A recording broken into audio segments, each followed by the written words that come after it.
Primeiro, bom dia para os que chegaram agora. Seguinte, vocês conseguiram acessar o vídeo que eu gravei para a aula de quinta-feira? Eu preciso que vocês tenham assistido ele, beleza? Por quê? Porque essa nossa aula de hoje é a continuação das questões da Primeira Guerra e as questões da Segunda Guerra, ok? E o que que isso significa? A gente consegue dividir a Segunda Guerra Mundial em duas fases, beleza? A primeira delas é o que a gente chama de ofensiva do eixo, que é aquele grupo composto de Alemanha, Itália e Japão, certo? Esses três países eles se unem e formam o eixo, que é um lado da guerra. E numa primeira fase, o que todo mundo esperava era um confronto entre União Soviética e os nazistas. Por quê? Porque são dois grupos extremamente rivais, né? Os nazistas subiram ao poder falando em perseguir e exterminar os comunistas, em colocar abaixo a União Soviética, ou seja, o grande inimigo e o grande rival de todo o projeto, principalmente nazista, era tentar combater aí os soviéticos e o povo judeu, certo? São aquelas ideias extremas. Aliado a isso, né, junta nessa questão a situação daquele pensamento é, racista de que a raça alemã, a raça germânica, é uma raça superior, uma raça destinada a ocupar o mundo inteiro, e eles precisam de mais território para se desenvolver, todo mundo que não é igual a eles é inferior e tudo mais. E isso leva ao início da guerra. Qual é o problema dessa primeira fase da guerra? É que todo mundo esperava que o conflito acontecesse contra a União Soviética, já que esses dois grupos, né, os nazistas, eles são de extrema esquerda e de extrema direita, e e os, e os soviéticos são de extrema esquerda, certo? Ô Lara, se eu não me engano, foi você que tinha feito uma pergunta dessa, não foi? Sobre por que as pessoas utilizam essa questão de direita e esquerda e tudo mais, e tentam colocar o nazismo como esquerda. Eu não tô lembrado se foi você ou se foi Zamara, enfim. Até hoje, galera, eu vi uma, uma entrevista do ministro do Planalto brasileiro, de novo, mais uma vez, né, foi até criticado internacionalmente pelo governo italiano, porque alegou que o líder da Itália, o Benito Mussolini, era um líder de esquerda, era um líder comunista e queria transformar o país numa grande União Soviética. E aí, ó, pra você ver, mais uma vergonha que o Brasil passou internacionalmente nesse caso. Os italianos, isso foi agora, semana passada, os italianos precisaram soltar uma nota declarando que isso aí era uma inverdade, que ele estava equivocado, que os partidos de fascismo na Itália eles estão ligados ao movimento da direita e tudo mais. E qual é o problema disso? Até hoje, essa questão de direita e esquerda ofende muito um grupo, né? Os indivíduos que hoje tentam se considerar de direita, eles sempre tentam se afastar do nazismo, se afastar do fascismo, porque são marcas negativas, né? São episódios extremamente vergonhosos. Então as pessoas tentam falar que eles não são aquilo. Quem que é aquilo? É o rival dele. E aí tira tudo de contexto e fala essas bobagens danadas.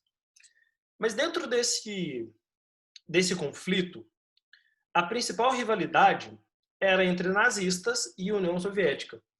E o que acaba acontecendo na Segunda Guerra Mundial é que os nazistas e os soviéticos eles fazem um pacto, né? Eles fazem um acordo para não se atacarem e cada um seguir sua vida.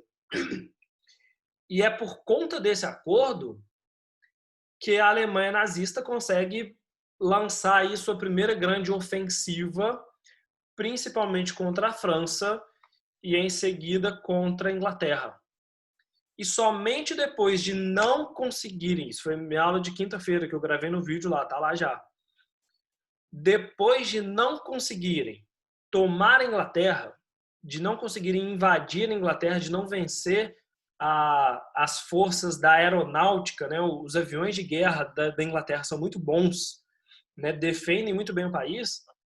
O Hitler precisa de novos recursos, precisa de matéria-prima, precisa de dinheiro, precisa de gente para trabalhar, para continuar atacando a Inglaterra.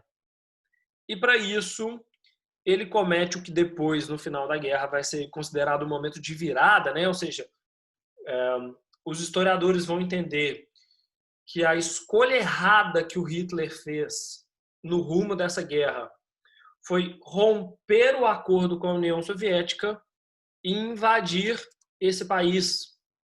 Ele tenta entrar na Rússia, entrar na União Soviética para tomar os recursos.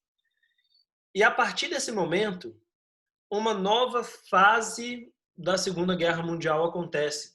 Eu quero ver se eu consigo passar umas imagens para vocês hoje, beleza? Que é o que a gente chama de 3 batalhas, perdão, 3 batalhas extremamente marcantes. A primeira delas foi a invasão dos nazistas na União Soviética e o principal lugar de luta, a principal batalha, que é considerada de todas, o episódio mais sangrento da Segunda Guerra Mundial, é chamado de a Batalha de Stalingrado. Já ouviram falar nesse local, nessa luta? Para quem não está familiarizado, para quem nunca ouviu falar nisso, olha só. O líder da União Soviética, o governante da União Soviética, é o Stalin. E o Stalin criou uma cidade para ele, que chama-se Stalingrado. É a cidade dos operários, é a cidade dos camponeses, dos trabalhadores. É considerada aí, não é a capital da União Soviética, mas imagina, é a cidade que o líder do país cria para ele. O que o Hitler faz? Vou tomar Stalingrado. Por quê? Porque se eu tomar Stalingrado, eu vou enfraquecer a União Soviética. Eu estou derrubando o símbolo, sacou? A cidade que é a que leva o nome do líder. Se a cidade do cara cai, ele perde força. Por quê? Porque o próprio povo da União Soviética vai olhar para aquilo e vai olhar o seguinte: porra, mas o cara é o nosso líder. Ele não está aguentando nem segurar a própria cidade, né? Então a gente está fraco mesmo, vamos ser vencidos e tudo mais. E nessa cidade, o Stalin, para não perder esse símbolo, para defender Stalingrado, ele manda quase todo o exército russo para lá, manda os soviéticos destruírem o caminho, porque os nazistas eles têm que avançar. Os soviéticos mandam destruir tudo no caminho, rodovia, ferrovia, porto, casa, prédio, hospital, destrói tudo. Para quê? Para deixar os nazistas sem abrigo, certo? Para dificultar o avanço dos nazistas e encontrar todo mundo em Stalingrado. Os nazistas, para chegarem até lá, gastam muito tempo, sacou? Essa é a treta. Essa estratégia da União Soviética de destruir o caminho foi a mesma que eles fizeram contra o Napoleão, certo? Você vai dificultando o progresso, você vai dificultando o caminho do seu inimigo. Por quê? Porque é longe. A Rússia é gigantesca. Gigantesca. Para você invadir a Rússia, você tem que andar muito. E quanto mais você demora, mais comida você gasta, mais combustível você gasta, mais você se atrasa e tudo mais, certo? E o lance é o seguinte: a partir dessa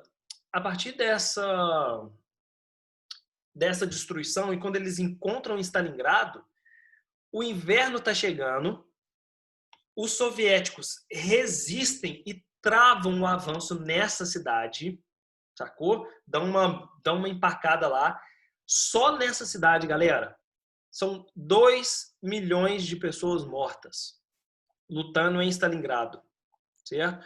Tanto de soldado nazista quanto de soldado soviético. É disparado a maior batalha da Segunda Guerra inteira, certo? É o local em que eles mais se encontram. O inverno detona o exército nazista, certo? Os soviéticos resistem, os soviéticos barram a cidade e o exército nazista passa frio, congela por conta da temperatura, por conta do inverno, se enfraquecem. E depois da Batalha de Stalingrado, depois de perderem Stalingrado, os nazistas ficam extremamente fracos. E aí é o momento em que a União Soviética, que estava defendendo, volta e começa a atacar. Começa a tomar tudo que os nazistas foram conquistando. Pausa aí. Ao mesmo tempo, uma outra situação está acontecendo, que tem a ver com o Japão e os Estados Unidos. Sacou? Os Estados Unidos estavam fora da guerra, eles estavam alegando que eles não iam participar desse evento, que não é o evento deles, que eles não foram atacados, que eles não têm, eles negociam com os dois países, né? Eles vendem produto para a Inglaterra e para a França, mas eles também comercializam com a Alemanha. Então, para eles não querem entrar no meio dessa confusão. O Japão não acha isso da mesma forma, não pensa igual, e resolve tentar tomar territórios dos Estados Unidos que influenciava na Ásia, que é principalmente a base do Havaí. E o que o Japão me faz? Bombardeia o Havaí, né, que é a base de Pearl Harbor, sem avisar para os Estados Unidos. Ou seja, em qualquer guerra, galera, você só pode começar um ataque se você declarar guerra antes. Por quê? Mesmo que a gente, e prestem atenção nisso, mesmo que a gente esteja falando de uma guerra, a guerra ela não é sem regra. Existem regras para a guerra. Por exemplo, você não pode matar soldado que se render, você não pode começar um ataque sem avisar, você não pode destruir o hospital e, principalmente, não deveria, olha só, não deveriam ser atacados pessoas normais. Só pode ter batalha entre soldados. Então você não pode chegar numa cidade e sair metralhando todo mundo e matar idoso, e matar trabalhador, e matar criança, e matar jovem. Por quê? Porque são as pessoas que não estão na guerra. Dentro da guerra você só poderia atacar soldados e avisados.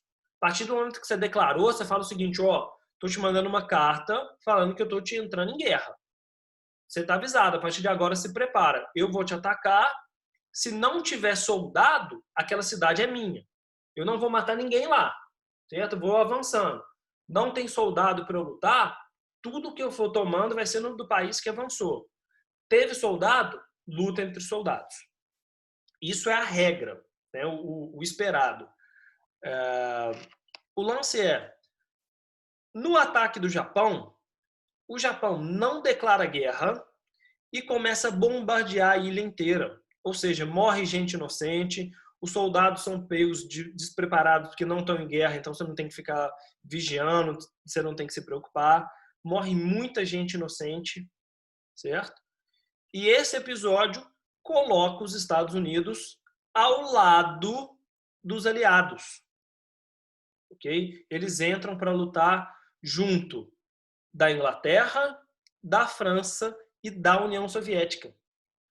E esses dois episódios, tanto a Batalha de Stalingrado, vencida pelos soviéticos, quanto a entrada da guerra em Pearl Harbor, mudam o rumo da guerra. Porque se o eixo estava avançando, ele estava conquistando, a partir de agora, as duas frentes de batalha vão ser vencidas pelos aliados. A Alemanha vai começar a ser derrotada pelos nazistas. E aí, ó, prestem atenção nisso. Por quê? Porque, galera, a gente vê muito filme, a gente vê muito seriado, a gente lê muito, a gente vê informação sobre a Segunda Guerra, que quem salva o mundo dos nazistas são os Estados Unidos, certo? Os Estados Unidos foram lá, derrotaram os nazistas e ganharam a guerra e tudo mais. Isso não é uma verdade, certo? Primeiro, as principais batalhas dos Estados Unidos não são na Europa, são contra o Japão. aonde os Estados Unidos mais manda soldado, mais manda exército, mais gasta tempo, as principais batalhas americanas são contra o Japão, são na Ásia. Qual que é o problema hoje em dia? Que os nazistas eles são considerados tão inimigos que os americanos ficarem fazendo filme, fazendo seriado, que eles estão ganhando de japonês, é sem graça. Os americanos querem ganhar dos grandes vilões. Então, o filme dos Estados Unidos faz? Pega o Capitão América e bota o Capitão América para lutar na Europa contra os nazistas. Para a gente ter a impressão de que quem salva tudo, quem derrota o Hitler, foram os Estados Unidos. E, na verdade, quem luta, quem ganha as batalhas contra a Alemanha são os soviéticos.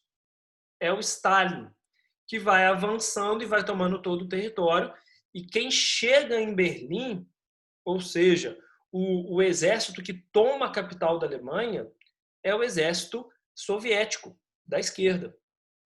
Tanto que vocês vão ver que no segundo semestre, a gente vai ter a divisão da Alemanha, por conta dessa guerra, né, o tratado de dividir a Alemanha entre os vencedores, para a Alemanha nunca mais se reerguer desse jeito. Quem vai liderar o diálogo vai ser justamente a União Soviética. Por quê? Porque a Alemanha inteira é dela. Ela que tomou aquele território. Assim que os soviéticos invadem a Alemanha, o Hitler se suicida, os americanos ajudam na Europa, mas lutando na França. Olha só, os Estados Unidos mandam soldados para a Inglaterra, ajudam na defesa e tentam libertar a França dos nazistas. Então, que fique claro isso. Preste atenção. A defesa, né, o papel dos Estados Unidos na guerra, na Europa, é o de auxiliar a Inglaterra e libertar a França dos nazistas. Porque a França já estava ocupada, a França foi derrotada pelo nazismo. Quem derruba o nazismo na Europa são os soviéticos. Certo?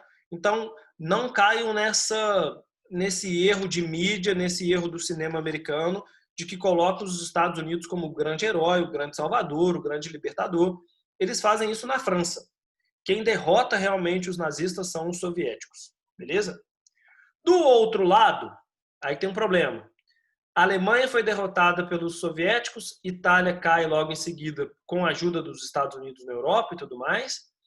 Mas do outro lado do Pacífico, né, os japoneses continuam em guerra. O Japão continua batalhando mesmo sem a Europa. Por quê? Porque a guerra do Japão é na Ásia. E na Ásia eles têm força, eles têm domínio, eles não precisam da Europa. Sacou? A situação fica tão instável, fica tão problemática para os Estados Unidos, que é o seguinte: a guerra já acabou na Europa, mas os Estados Unidos, que são os únicos que estão lutando sozinhos contra o Japão, entenderam que o Japão está muito forte, sacou? E eles vão precisar gastar muito recurso, gastar soldado, enviar mantimento. A guerra duraria mais vários anos se fosse vencida pelos Estados Unidos. Tem esse detalhe, porque o Japão está forte. Qual é a estratégia? Para tentar se vingar do que foi feito em Pearl Harbor, os Estados Unidos utilizam uma bomba extremamente fora da regra, porque na regra da guerra você só pode atacar soldados, não pode atacar civil, né? Civil que a gente chama aí, galera, dessa população normal, né? De pessoas que não são soldadas. E os americanos, para justificarem o uso da bomba atômica para tentar acabar com a guerra e mostrar para a União Soviética o quanto eles são poderosos, a gente já comenta disso na outra apostila, beleza? Assim que a gente voltar das férias, a gente vai ter essa discussão ainda. Os Estados Unidos justificam que se o Japão usou uma arma, se o Japão usou uma arma, bombardeou os Estados Unidos e matou gente inocente, os Estados Unidos podem fazer a mesma coisa, certo? Só que os Estados Unidos fazem isso matando quase 1000 vezes mais pessoas civis e inocentes do que o Japão fez.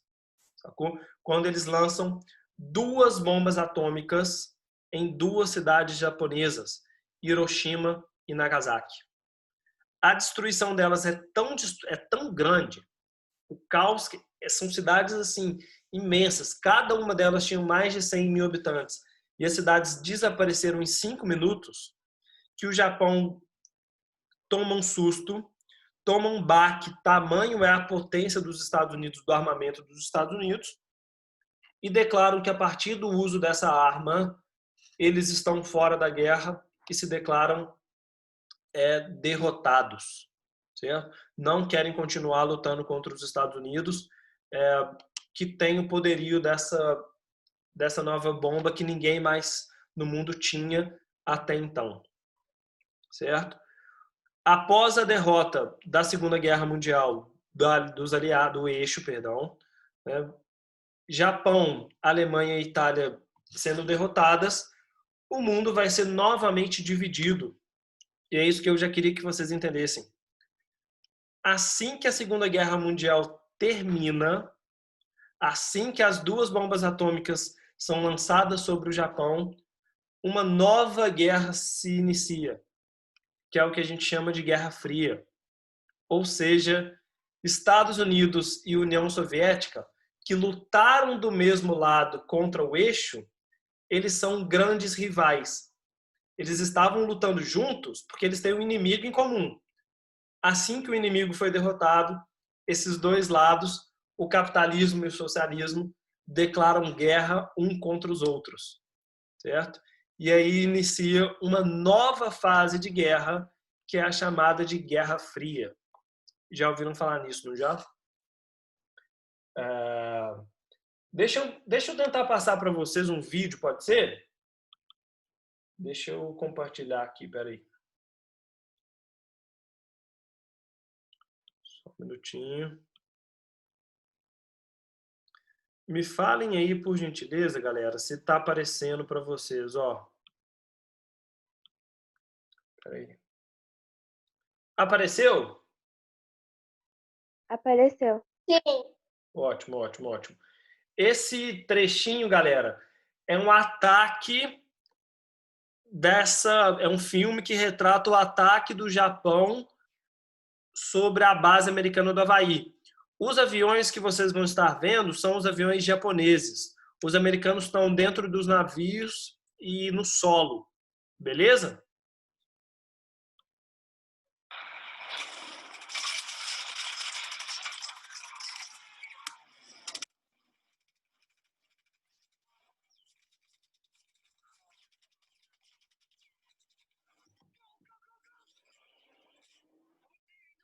Tell you one thing, them ain't Navy planes.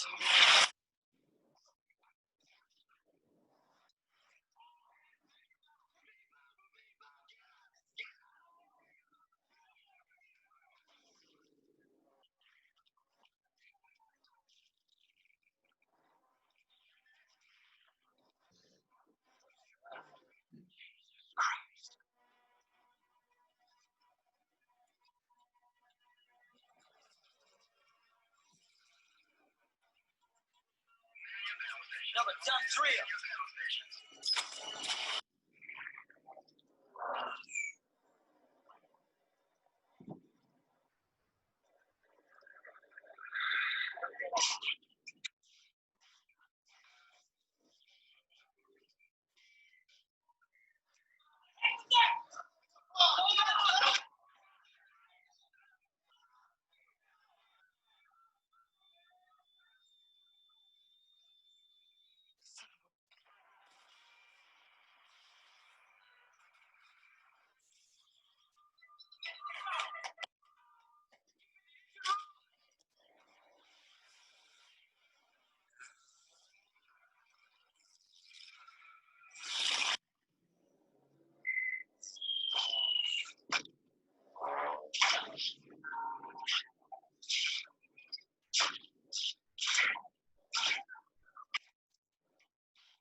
Ô, galera, eu não sei como é que ficou, se travou muito aí para vocês ou não,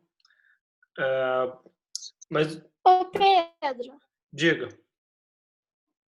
aqui, eu tenho uma... Faz meio que parte disso e eu tô meio com uma dúvida.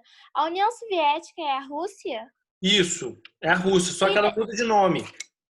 E deixa eu te perguntar, a Rússia, ela tinha... Depois que o czar saiu, ela foi para um partido comunista.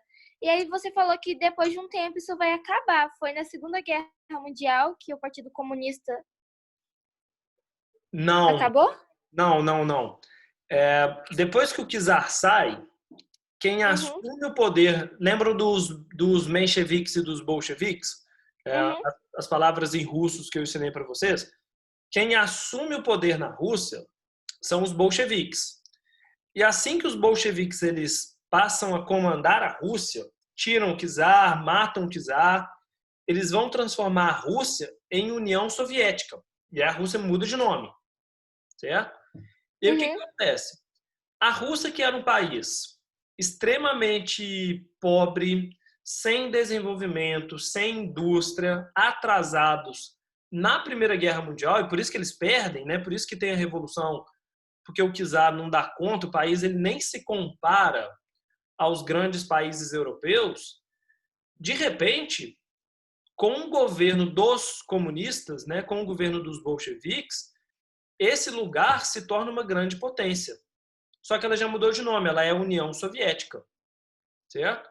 Inclusive, olha para vocês verem, um país que era o mais atrasado, era o mais inferior, era o menos desenvolvido na Primeira Guerra, quando chega na Segunda, quem derrota os nazistas são a União Soviética, ou seja, olha o tanto que eles cresceram. Né? Quando é que isso daí vai terminar?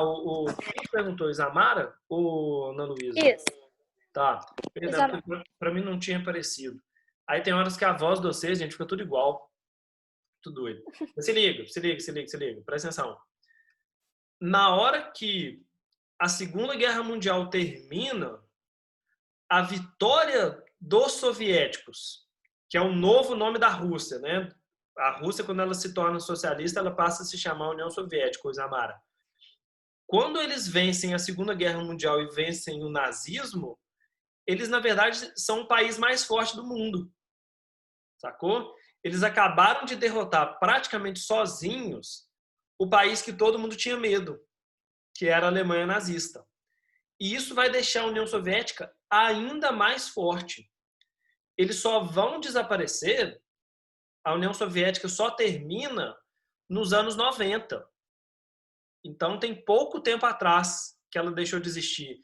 Ela vai existir quase por 100 anos.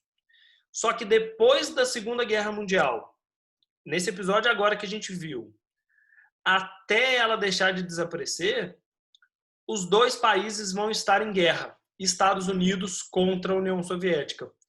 E é essa disputa que vai ser a Guerra Fria. Dura mais 50 anos de guerra. É o que vai fazer a União Soviética cair. É o que vai fazer a União Soviética cair. Só que antes dela cair, essa disputa vai ser sinistra.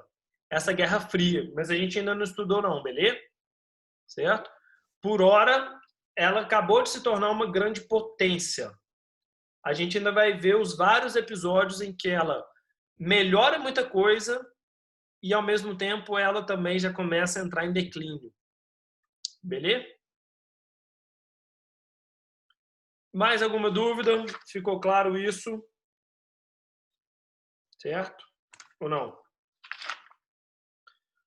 Galera, Claríssimo. ótimo. Eu vou passar para vocês aqui a atividade 2 de tarefa. Só ela acho que tá bom. Né? Atividade 2. Não, minto. Atividade 2, página 173. E o em casa 6. certo? E o em casa 6, página 177. Pegaram? Deixa eu escrever aqui no bate-papo, ó. Atividade 2, página 173, mais em casa 6, página 177. Deixa eu ver se é isso. Isso mesmo.